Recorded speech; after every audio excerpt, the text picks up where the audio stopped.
Hello and welcome. My name is Alan, and we are back with more Know Your Members of Congress for the 119th Congress.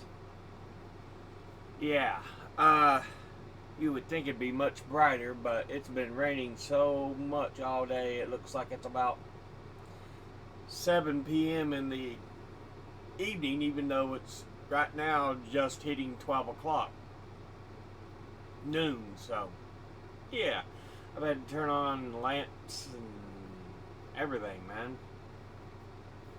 Anyway, today we are looking at Representative Josh Brecheen, who is the representative for the 2nd District of Oklahoma, which is the eastern half of, or eastern not half, but I'd say probably third of the state.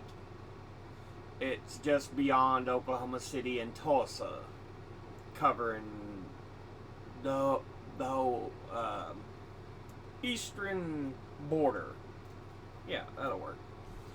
He is a Republican, and before he took office, he was preceded in office by Mark Wayne Mullen. Now, let's go ahead and take a look at who he is as an individual. He was born in Ada, Oklahoma on June the 19th, 1979. He's an enrolled member of the Choctaw Nation, graduated from Colgate High School in Colgate, Oklahoma in 1997. Attended Southeastern Oklahoma State University in Durant, Oklahoma. Earned a Bachelor of Science from Oklahoma State University in Stillwater, Oklahoma in 2002. He's been a rancher, a small business owner, staff member to U.S. Senator Tom Coburn of Oklahoma, 2005 to 2010, member of the Oklahoma State Senate, 2010 to 2018, before being elected as a Republican to the 118th and the following Congress. So he is in term 2. Now, let's go ahead and look at the committees he is on. He is on the Committee on the Budget. He is on the Committee on Homeland Security, of which he's on the Subcommittee on Emergency Management and Technology and the Subcommittee on Oversight, Investigations, and Accountability.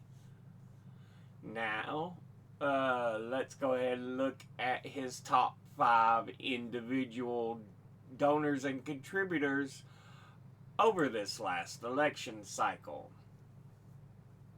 At the top, number 1, we have House Freedom Fund, and they are the funding arm for the House Freedom Caucus, which is a congressional caucus consisting of Republican members of the U.S. House of Representatives that is generally known to be the most conservative bloc in the chamber, and was formed in January 2015 by a group of conservatives and Tea Party movement members with the aim of pushing the Republican leadership to the right.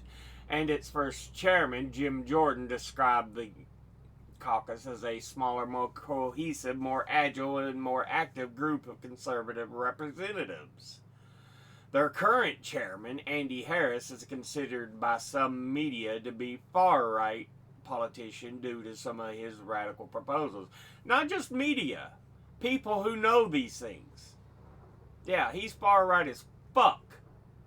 The caucus itself has actually used to focus on fiscal conservatism and concerns about House rules favoring budget cuts and decentralization of power within the House of Representatives, but after the election of Donald Trump, it became more populist and nationalist, but less bound by policy principles, and has included some members who are libertarians.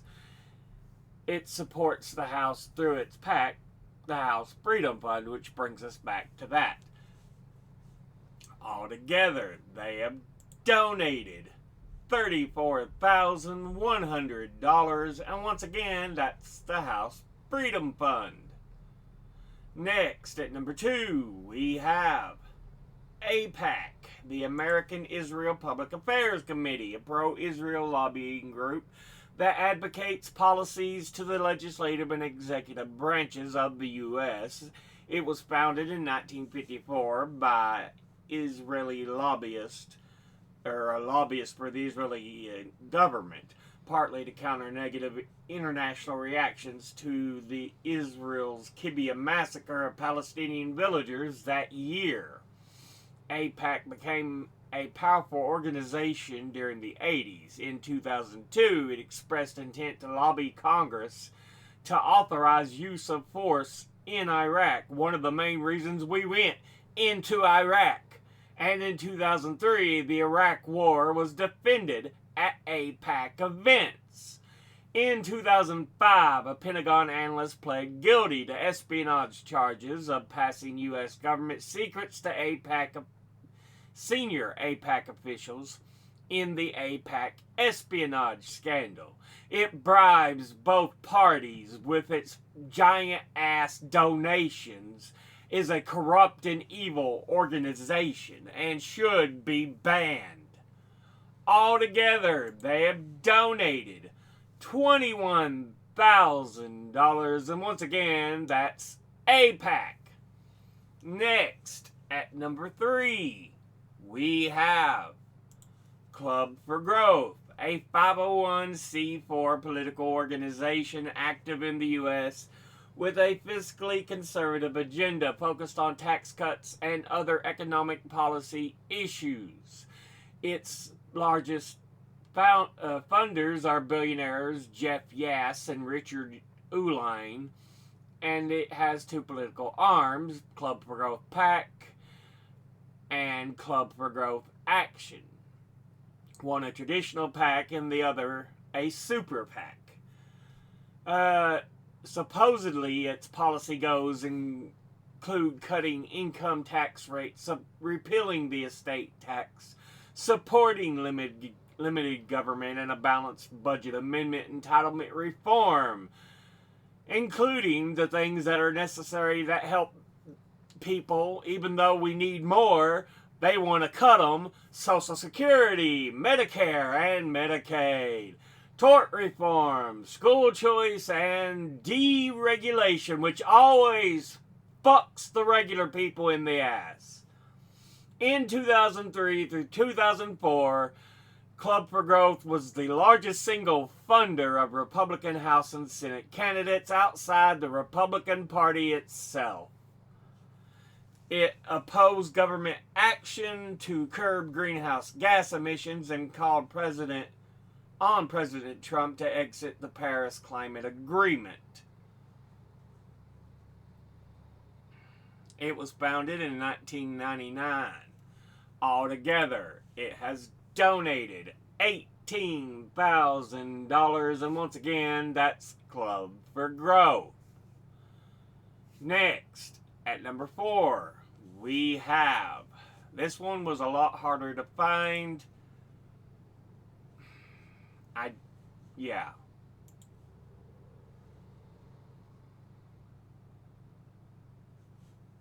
I'm not sure, honestly. Bloomberg says owns and operates restaurants and conducts its business in the United States. If Signal Hires dealing with the same one, it's a restaurants company based out of One Commercial Drive, Drivey, Florida, New York, United States.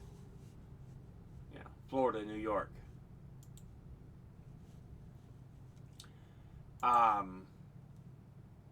But yeah.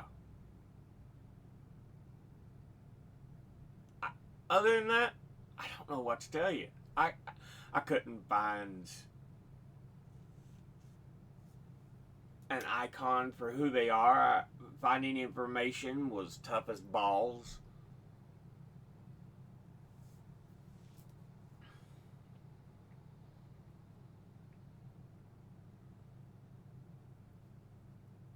Yeah. Anyway, altogether, they have donated $15,000, and once again, that's fast food systems. Next, finally at number 5, we have Hat 6 Ranch. This one was kind of like the last entry. Hard to find out who they are. The only one I found that might have been it is a Greeman Hat 6 Ranch. They seem based out of Tishomingo, Oklahoma.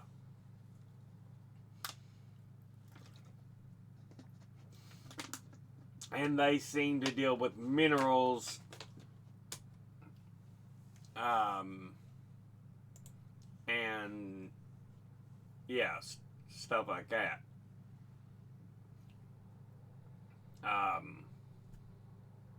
But yeah, that's all I really found on them. Again, they're one of those, can't find an icon, can't find information. It's wonderful. Anyway, altogether, they have donated $12,000, and once again, that's Hat 6 Ranch. Now, let's go ahead and look at the top 5 industry donors over this last election cycle. At the top, number 1, Republican conservative groups, who altogether have donated $59,720. Next, at number 2, leadership PACs, who altogether have donated $35,000. Next, at number 3, retired, who altogether have donated $29,200. Next, at number 4, pro-Israel groups, who altogether have donated $24,500. And in 5th, miscellaneous manufacturing and distributing, who altogether have donated $20,600. Now let's look at his donors at a glance. Individually, House Freedom Fund, boo, suck. APAC, boo, suck. Club for Growth, boo, suck. Fast food systems, I don't know who the fuck they are.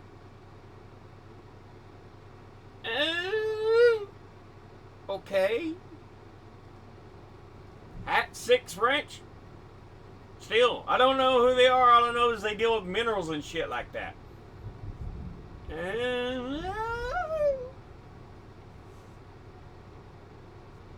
Industry-wise, Republican conservative groups, boo, suck. Leadership PACs, boo, suck.